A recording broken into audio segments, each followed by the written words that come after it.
Aristokrat tibb mərkəzinin sahibi Məmməd Rəhim Rəhimovun qətl törədən oğlu Həsən Rəhimlinin cəzası yüngülləşdirilib.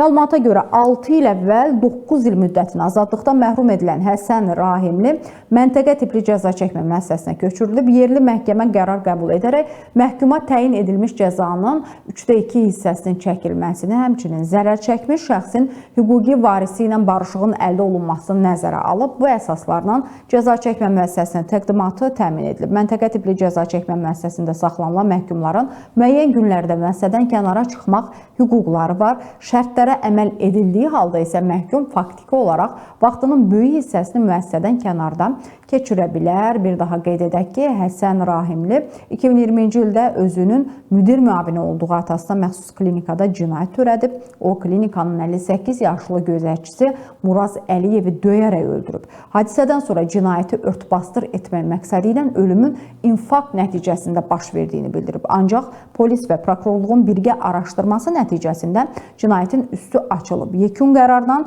Rəhimli 9 il müddətinə azadlıqdan məhrum edilib. Hazırda onun 3 il çəkilməmiş cəzası qalıb.